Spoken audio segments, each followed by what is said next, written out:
What's going on, everyone? Welcome back to my channel. Today I'm going to be talking about why buying in these next 4 months is going to be crucial for anybody who's looking to buy. Obviously, the best time to buy for any person looking to buy is when they are financially and ready to do so, yes. But if you are financially and ready to do so now, but you're waiting for spring and summer, I'm also going to show you the data on why that might not be the best idea for you. Before we get started, my name is Deja Spearman and I'm a Connecticut realtor. If you're interested in buying, selling, investing, or relocating to Connecticut, please feel free to reach out to me. I'd love to help you. I'll put my best contact on the screen, which is my phone number and my email. And again, feel free to reach out to me anytime. Now, if you are looking to buy, I believe, in my personal opinion, that the next 4 months is the best time. Why is that?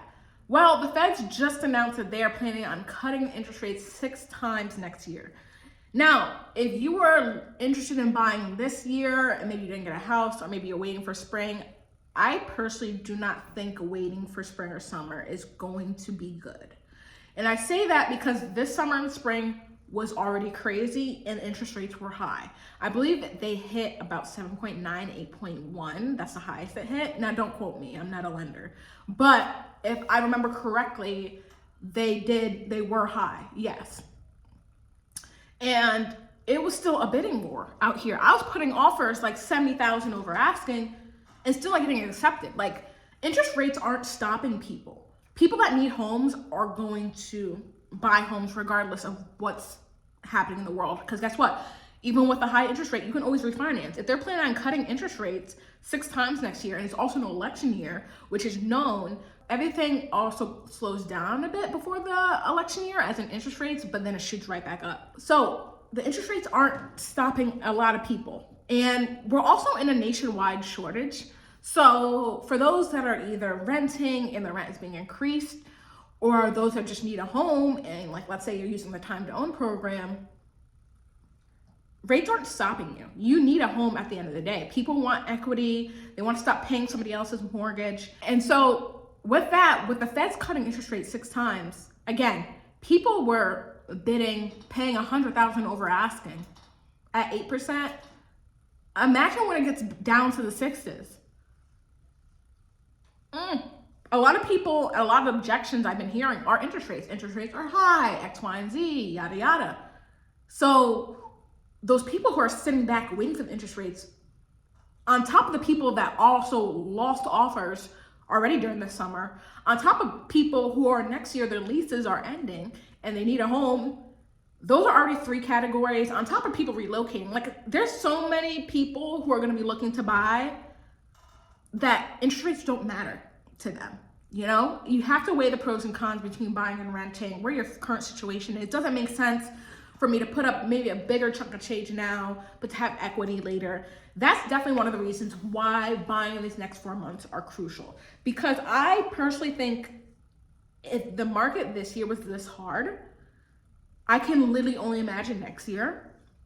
I think it's going to be even worse in the sense of bidding wars. How's this going? I mean, and you'll see at the end, I'm going to show you the data in the sense of why buying in the winters also might be a bit better. Now, data-wise, history also shows that everything drops in winter. So on top of inventory is also buyers. So a lot of people might be focused on holiday season. They might not be like, oh, I don't want to move to Connecticut in the winter. Let me do it in the spring or late winter and whatnot. So there's also less competition. Now, granted, I still am in bidding wars, absolutely. But let's say in like summer, I was going up against like 16 offers. Now I'm going against like 4 to 7. You know, it's not too terrible. And you have a better chance at winning the offer in bidding wars, in my opinion, and from what I've seen. Now, winter is always, it's like, honestly, it's really just history. Winter, everything always drops. So I got 2 offers accepted, 30,000 under asking. Also, if you're looking at the seller standpoint, a lot of people are motivated to sell before the end of the year because of taxes. So if you sell, let's even say like December, like 29th, those taxes are now on you. The seller's happy. So I'm seeing a lot of sellers are motivated to sell because why carry on a house into the new year that not only you're trying to sell, but that you don't want taxes and whatnot. So that's also one of the reasons why I got a house accepted 30K under asking, is because it was sitting for a while, right? We can close before the end of the year. and the seller didn't want it. It's just carrying costs. He's paying for a vacant home. And that's also another thing, a vacant home. Going into the winter, it's freezing cold out here. So if you have oil heat, constantly having oil delivered for a vacant home, keeping up with it, the pipes can freeze. It's better, and I've seen that sellers are more motivated during this time and willing to maybe take a little price cut or whatnot just to get it out of their hands. So that's what I've seen. That's what I have been seeing personally. And usually it starts to pick back up in around March-ish. I'd say end of March is usually when everything starts to pick back up. So that's why I think these next 4 months, heading into probably early April, is the time to honestly start looking, getting pre-approved and getting into a home, because March and April are gonna be the start of spring market. Now, these are just little things that I've noticed. Now, we're not gonna switch over to the MLS. I'm gonna show you the data. Don't believe me, the data always speaks louder. So let's switch over to Zoom, and I'm gonna show you the history of how Connecticut has been compared to winter market, to spring, to summer, and to fall. And you'll see the graph literally goes like that. But as prices rise, everything's gonna get more expensive. So let's switch over. All right, everyone, I'm gonna share my screen and allow you guys to see the data that I was talking about. So let's see, let's share my screen here. All right, let's share my screen here. All right, so you guys can see my screen. So right here is InfoSparks, and this is what I use to look up data. We can go easily max 10 years back, 3 years back, X, Y, and Z. So right now, going over, this is the entire MLS for the state of Connecticut, right? All price ranges. I'm going to focus on single family homes, any bedrooms, bathrooms, all sizes, whatnot. The sales price. So let's look right here. Back in 2018, because I know COVID was a crazy time, so we're going to go over that. Back in 2018 of January, the median sales price was $250. So that's still a winter market. All right, it dropped a bit in February, but as we went into March, it went back to $250, April, $255, $260, June, it went to $287. So from a winter market of around $250 to June, in 6 months, the average median sales price already went up $37,500. Now, June and July is probably the busiest time of the year. So after June, July, things starts to drop, right? So we went from 287.5 all the way down, and look, we're going back down to a winter market. So right when January, the median sales price was 250, right back in at the end of the year, basically 253, 3,000 more. And then 2019, it took a dip. But again, if you look at it from January 2018 to April 2019, median sales price already went up. So if you look at the trend here, and I did say it goes like this. So winter, spring, fall, winter, spring, summer, fall, winter, spring. 2020 was like astronomical, but fall. And so even if you look right here, the significant change ever since COVID, ever since the COVID market, because we all know that was crazy with the interest rates, everything has been going up, up, up. So a lot of people are, what they say is like, oh, I want a great deal. I want this. I think honestly, when they say they want a great deal, there are great deals still out there. But I always tell people, if you're looking for a deal, a couple factors you need to factor in. How long has it been sitting on the market? What's the condition of it? And where's the location? Because let's say if you saw my video all about West Hartford, if you're looking for a brand new house straight off the market, turnkey in West Hartford, that's like $500,000, and you want to bid $450, there's no deal to be made there.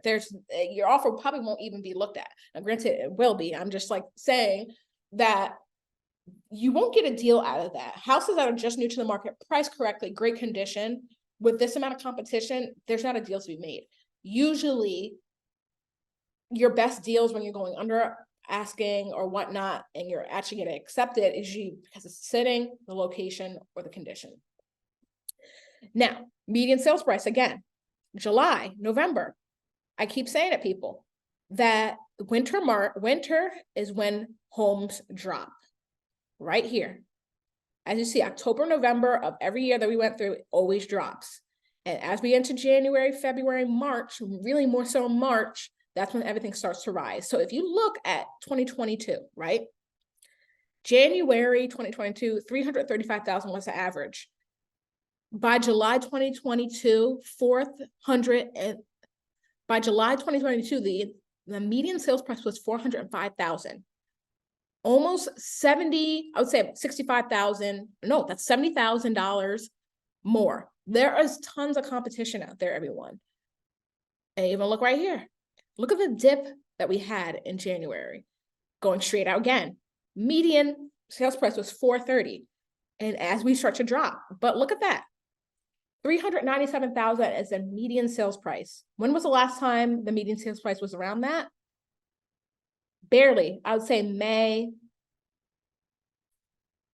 I'd say September of 2022, last year.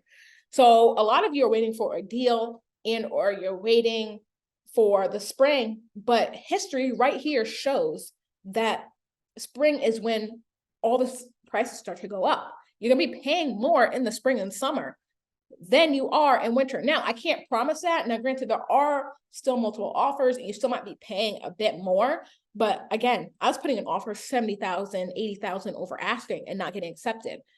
Right now in this market, I truly do not have to go that high. I did recently put in an offer that is 30,000 over asking and we got accepted. It was a great deal, nice turnkey house, and there was multiple offers, yes, but that's not every deal. I would say currently the offers that I'm getting accepted are probably around asking, maybe 5,000 to 10,000 lower and or above, but that's for winter. So I always say, this is the data. Spring this year, I don't know what the median average will be, but if this past year it was almost 430, we're probably going to be in the upper fours. So that's one. Two, if you're waiting for spring, yes. In spring and summer, that's when most of the inventory is around. A lot of people sell. And with that, as we see right here, that's when a lot of people will pay and bid more. There's more competition. So also keep that in mind, right? 3,000, so let's actually just go to last year. There's not that much inventory. We're in a nationwide shortage. So right here, in December 2022, there's only 1,258 new listings. So from December to June, almost, what was it? Almost 2,200 more listings in May, right? More people want to sell in the spring and summer. Then as we get closer to winter, not that much inventory. Same thing here, homes for sale, up and down, spring, summer, winter. I honestly can't stress it enough. And even again, this is the kicker, days on market, competition, right? So let's go last year. Let's go this past summer. The average days on market in June was 9 days on market. But if you go in the spring and or if you go in the winter beforehand, the average days on market was almost 2.5 times that. So houses are sitting for a bit longer. Home prices are a little bit lower. There's not that much listings, but you have to weigh the options on whether that's the battle you want to choose. So do you want a little bit less inventory and less sales price possibly and less homes for sale? Or do you want more sales price? Or do you want more listings, higher home prices, but you have more options? I don't know. You have to weigh the options. It's just simple as that. And again, I'll just show you guys this month supply. We are in a nationwide shortage, 2.5 months at barely 2 months supply of inventory. So everyone, I hope this helped you a lot. So everyone, I hopefully this data kind of shows you where I was going with. As you can see, not only from what I've been doing real estate wise and what the data shows, winter, you might not be paying the key is might not. You might not be paying as much. You might not have as much competition. There might not be as much inventory, but you have to weigh those options. And it's up to you as the buyer and or the seller on if that's a battle you want to take. Do you want to And my thing is like, yes, it's quote unquote battle. Like some people just completely wait to start the process. It doesn't hurt to start the process and see what's out there currently, and also kind of wait and see. So if there's something on the market currently that you like, we can go for it. You might be paying list, maybe a little bit under, maybe a little bit over. But once you get to summer and a lot of those buyers keep coming up, especially when interest rates get cut, yes, you still have some options, but you also have more competition. So everyone, I hope this came across the right way. Hopefully the information that I provided and everything that I've been saying has helped you guys. And again, if you're looking to buy within these next 4 months, feel free to reach out to me. My contact information is not only at the beginning of this video, but it's in the description below. But yes, reach out to me at any time. I would love to help you and prepare you and help you find a home before spring market hits. So if you like this video, make sure you hit the like button and make sure you subscribe so you're notified of when I post my next video. I thank you guys watching at all times, and I hope you have a great rest of your day. Thank you, everyone. I'll see you at my next video.